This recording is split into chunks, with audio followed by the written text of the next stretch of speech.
Our guests today are Sean Snaith and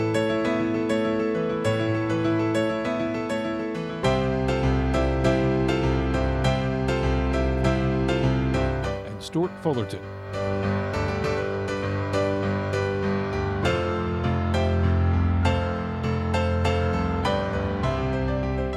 We join their conversation in the faculty lounge. No, it is. Originally, it was somewhere closer to the Pacific. It was a little more true to its name. Yeah, a lot. I think there's a lot of the old buildings still there. They're renovating some of them. My memory is it was a very pretty little campus. It had a Eastern University kind of feel to it. It was. When you were on the campus, it was hard to tell you were in California. I mean, just by the architecture and so what took you to Florida then? What brought you to Orlando? It was the opportunity to take over the Institute for Economic Competitiveness, which is in the business That's something I don't know anything about. I come onto campus and I managed to isolate myself into my little hole in the wall down there, and I have not a clue what some of these things are. And talking with Jerry Klein, who of course is responsible for both of us being here today. We'll get him. Absolutely, I'm planning already. He was telling me about some of the things that they're doing. No idea what this. I don't know what the institute is. Yeah, the Institute for Economic Competitiveness, I think, was formed about 5 years ago, and originally College of Business. It's in the College of Business, okay. Housed in the College of Business. What it's done historically is done some analysis and studies. What I've started, and I came here in August of last year, is a quarterly forecasting program. So we put out economic forecasts each quarter. Okay. We do a forecast of the U.S. economy, a forecast of the state of Florida's economy, and then forecasts for 12 metro areas throughout the state. And we started that last fall. What are the 12 metro areas? Tampa, St. Pete, Miami, Orlando, Tallahassee, Orlando, Gainesville, Daytona. Oh, Daytona. Okay, sure. Naples. Wouldn't have thought of that, but sure. Okay. Pensacola. Pensacola. We tried to, right. You know, there is a little, I've already had some complaints about certain metros not being included, complaints that emanated from those metros, and I always tell them, well, it's, you know, all it takes is more time and money, so just let me know and we can add them on. But yeah, it's a work in progress. It's sure, unfortunately, absolutely. Unfortunately, it takes resources. And why don't you tell me what you do on campus, because I hide. Yeah. I'm a non-entity on the campus, and I'm associated with something known as the bug closet over in the biology building, which is actually an insect research collection, which is why I wear my T-shirt. One of my former students brought this back from Chicago, where they're having an outbreak of the periodic cicada, and he and his bride and 2 kids were up visiting, and he came back and said, I needed to have this. They got it at the field museum. No, they didn't. They got it at the Arboretum up there, the Morrison Arboretum, I think it was. When you say outbreak, are they troublesome insects or just noisy? No. This is just a research collection. It started from an interest of mine from back in Modesto before I got glasses and we discovered I couldn't see. I used to look at insects because you can see them up close when you're avoiding being hit by volleyballs, baseballs, and other things that kids throw. And I just, I've been doing insect stuff all of my life, and I've had the opportunity and pleasure of building this research collection there for the University of Central Florida. Originally from a question I asked a chap who's since retired, David Vickers, who I think is still associated with the university doing something someplace. I can't envision him ever dying. Although I think, no. Hi, David, if you're out there. And I asked him one day, years and years ago, do you have a list of the insects found on campus? He said, no, but you can go to Gainesville and get them out of the computer. And I believed him, and I should have known better. And so I got started collecting. We aren't done, we won't be done, but it's just one of those things. The nice thing about it is it involves a lot of students. And the whole thrust of it is to provide things for students to work with, I think. I get a great deal of enjoyment out of it. The university would like to hope that I would vanish and go someplace and... Why, you bug them? No I bugged them, literally. Okay. Well, that's the problem with entomology, guys. So, when did it start? When did the closet start? It's more than a closet now, I assume. Well, yeah. We still have basically the closet with a lot of other room now. The collection started roughly, I think, back about 1972 or possibly even earlier, when one of the former deans of the College of what was then College of Sciences, Sheridan was his name, was teaching entomology, and they saved a few insects from their classes. And then over the years, not much happened. In about 1976, I was on the campus as a student, way late in life, and wanted to learn about bugs, quote, professionally, and wanted to take the course that they offered every 2 years. And of course, for the 2 years I was there, it wasn't offered.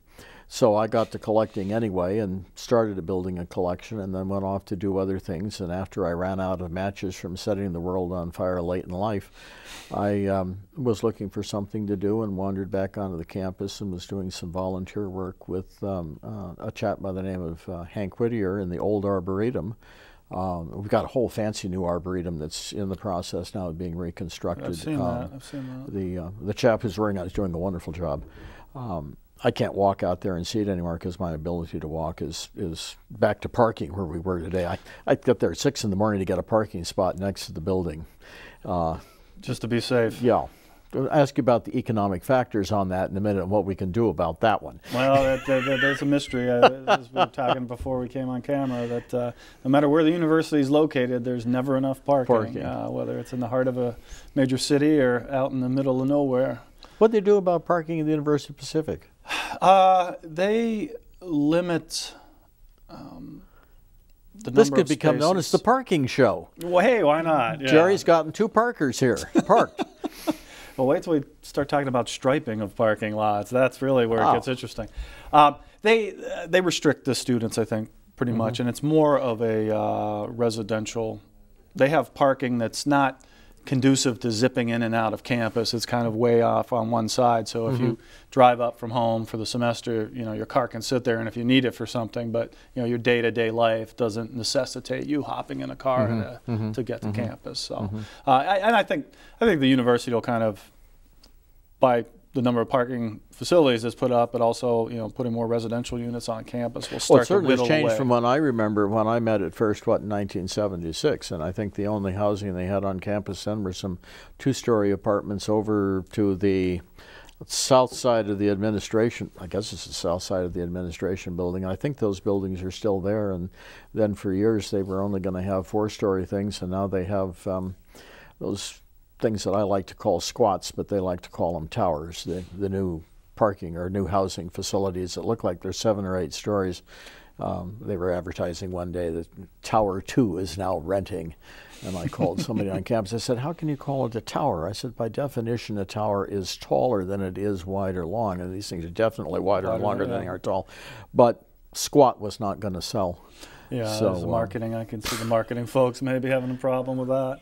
Well, that's all in your bag of beans. What's that? Marketing? Yeah, sort of, kind of. I just stay in my hovel too. Numbers are more my thing. They're friendlier than people, so I like to. Let me ask you the question that was once asked to J.P. Morgan: how much is enough?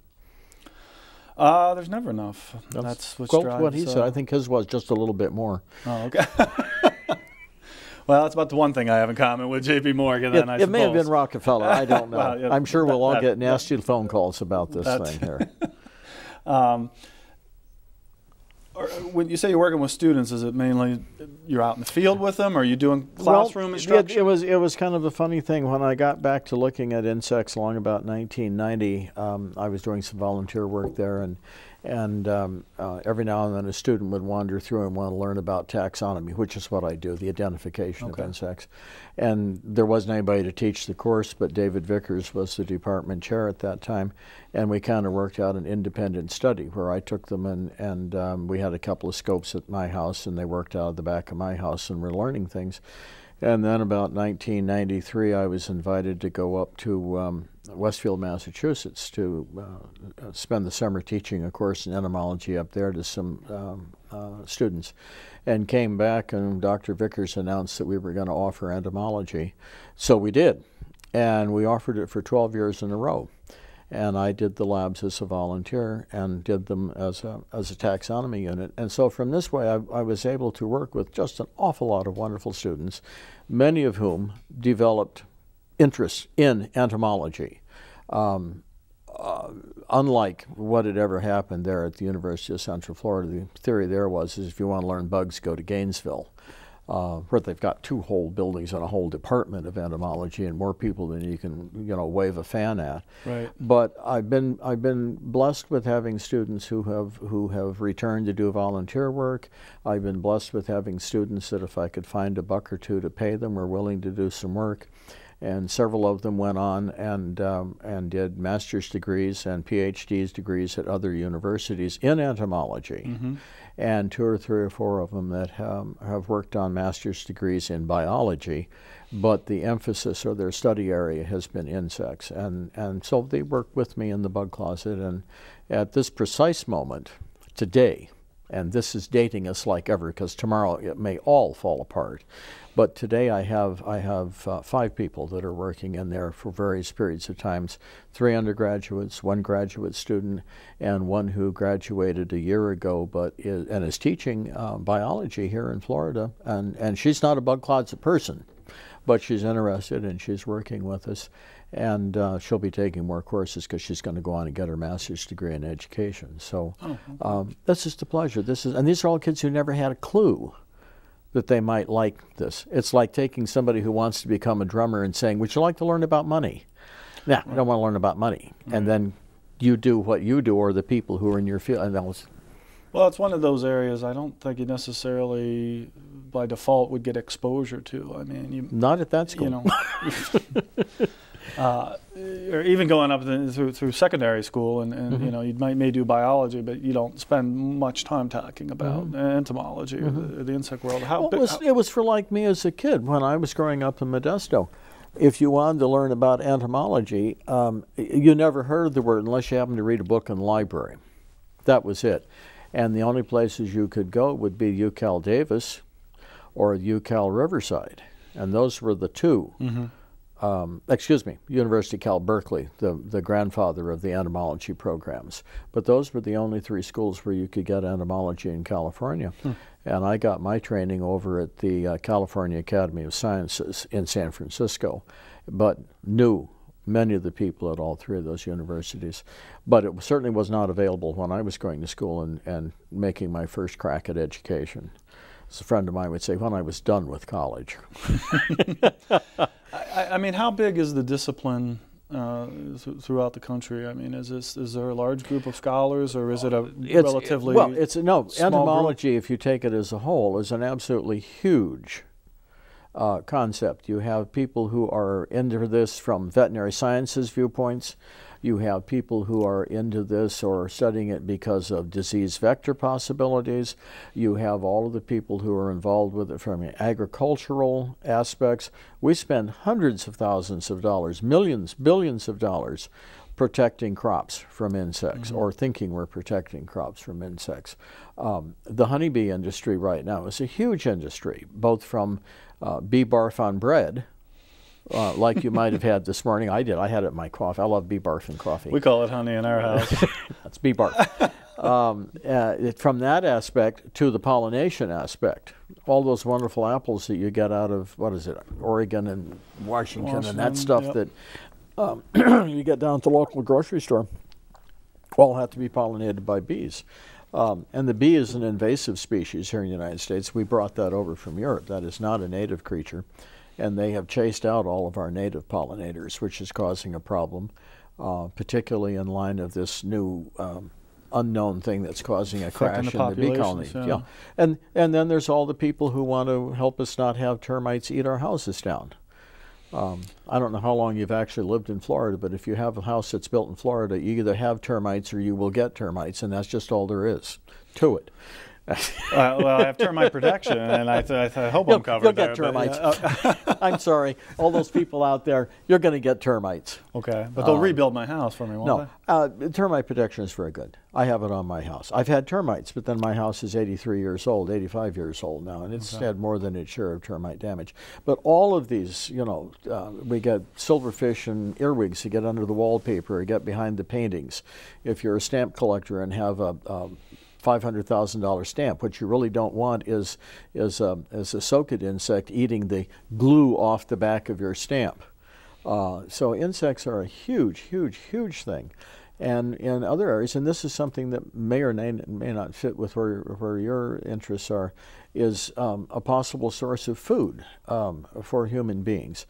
In other countries, other than I'm going to say the European-American concept, insects make up a fairly large portion, I don't know what percentage of it is, of food. We're the only groups of people that don't, but we have no problems with eating lobsters or shrimps. Snails. Snails. Does that count? We don't eat that many, Oh, but we sure do the lobsters in, and they're nothing but giant insects. They're not really insects, but they're of that same group. Crayfish, prawns, shrimp, and that. So insects, by extension, are very high in protein. Very easy to grow multiple crops. To get a cow, if you're going to have a cow for hamburgers, you know it takes 2 or 3 years. I may be wrong on the time for a cow to get grown to the point where you can process it into hamburger meat. Right. Whereas you can run through 3 or 4 or 5 generations of a given insect and get the same amount of protein, only more protein, out of the same surface area of land utilized for agricultural products to feed blah, blah, blah, blah. Well, if we come up with a love bug burger, I think we both could be pretty rich. Have you ever eaten a love bug? Do you have any idea how noxious they are? You have not lived in Florida long enough. They're all over my car. That's all I know. And they seem to be flying around, and they've landed on my lips a couple times. Didn't make me hungry. No, it's not one of those where you can't stop at one. Okay. Try one. You won't like it. Okay.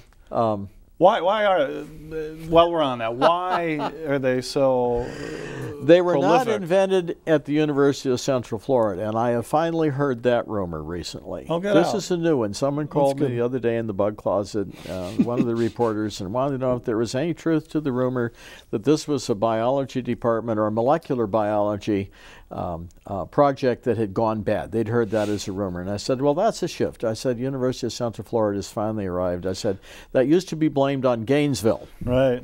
And for years, everyone thought that the love bug came out of Gainesville, and that's not true. The love bug, the family that they belong to, has been in Florida and all over the United States since we know of both continents. But the love bug that we typically see came to us compliments of South America, and they just have worked their way north as the climates have changed. And quite frankly, it's indicative. I'm going to go way out on a limb and say that you're going to find this problem further north much faster as we continue to have this climatic change, because as the temperature changes and the humidity rises going north, the love bug's going to continue to move up, and they love our ability to grow them.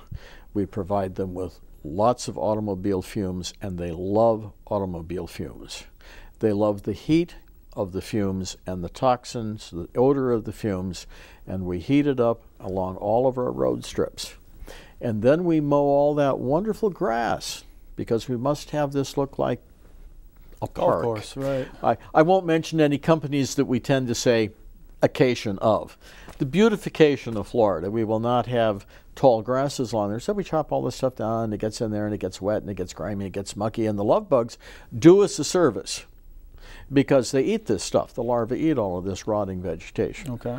And they all hatch out at the same time. They're attracted to the heat coming off the cars, the exhaust fume coming off the cars, and so they sweep in towards those areas.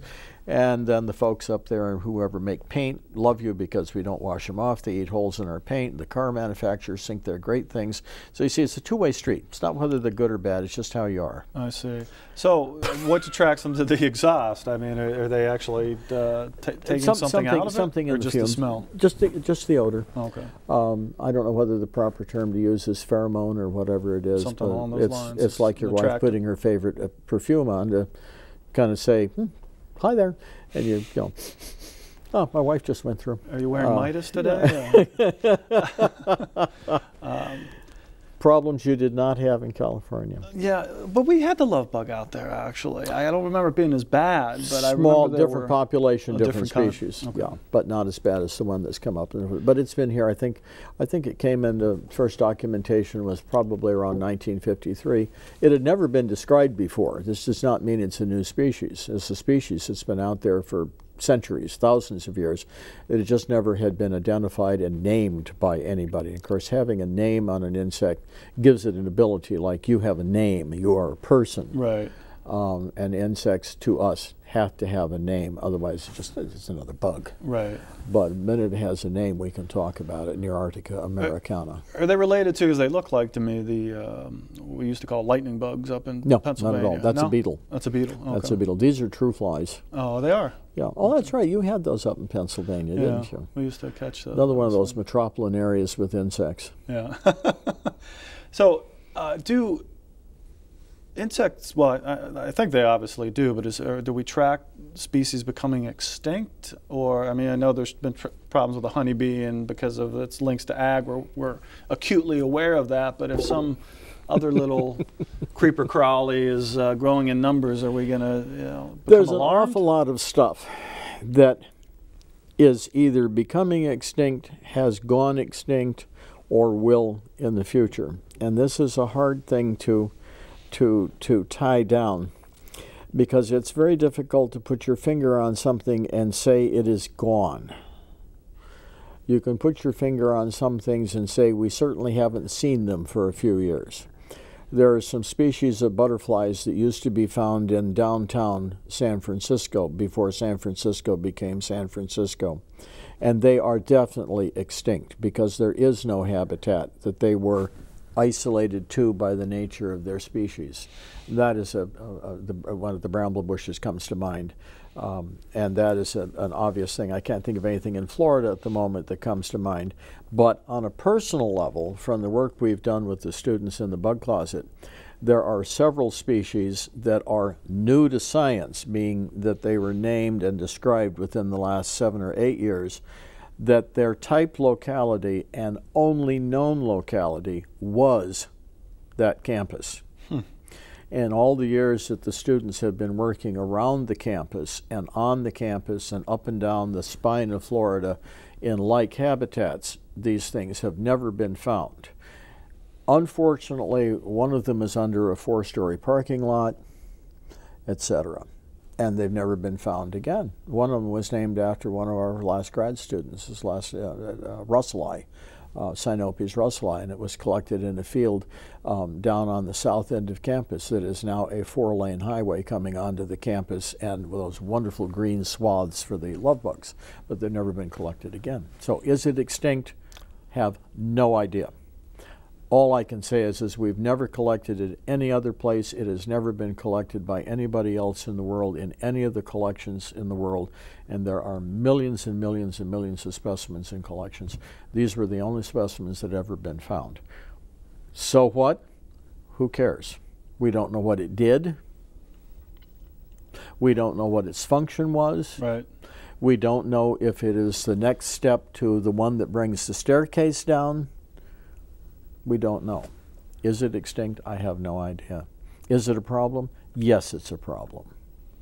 Because these are the things that give us the quality of life. And one of the things you're interested, I think, in your area, and I don't know that much about all of the things that do go in your area, is what we call the quality of life.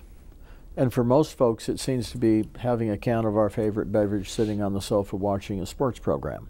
And that's not true. But that's the general picture we have. But an awful lot of people are still interested in what's out there. They are still interested in the things that were given to us by whoever, whatever has given us these things. And we're not being very good stewards of the earth. I think we're in some very severe trouble. You're young. Your grandchildren, I think, are going to look at Granddaddy someday and say, Granddaddy, why did you let them do this? That's scary. That bothers me. I've seen it in my lifetime. I have. I just have. Right. I think the portrait of the That's a couch terrible thing to do potato. to you. Tissue.